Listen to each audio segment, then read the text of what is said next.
Le jour, il y avait ce silence du premier confinement. Ces rues désertes. Aujourd'hui, elles ne sont jamais complètement vides et le bruit n'a pas vraiment disparu. Les gens se déplacent quand même pas mal et je suis assez étonnée par ça. Le soir, la logique s'inverse. En mars à 20h, la force des applaudissements remplissait nos rues, qui sonnent la nuit tombée, bien vide pour ce deuxième confinement. Dans les discours pourtant, tout ressemble à mars dernier.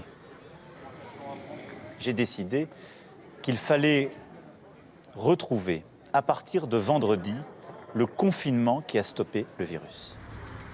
Dans les faits, difficile de trouver des points communs. On ne voit plus ces longues files d'attente devant les supermarchés, ces rayons vidés.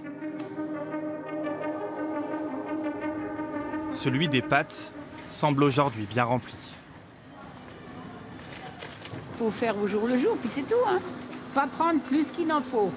Plus personne ne se bouscule à la sortie. Contrairement à celle des écoles, collèges et lycées, bien animées aujourd'hui, désertées au printemps dernier. Et puis, il y a les EHPAD, où quelque chose a changé entre mars et novembre. Les visites y étaient interdites. Un mur séparait les familles de leurs proches. Aujourd'hui, entre eux, il n'y a même plus de plexiglas. La vie presque normale a repris ses droits. Ils étaient confinés dans leur chambre, c'est pas évident, pas du tout, hein. Là, ça va quand même nettement mieux. Entre le premier et le deuxième confinement, il y a une image qui est restée. Une scène qui se passe derrière ces vitres. Toujours la même, toujours aussi dure.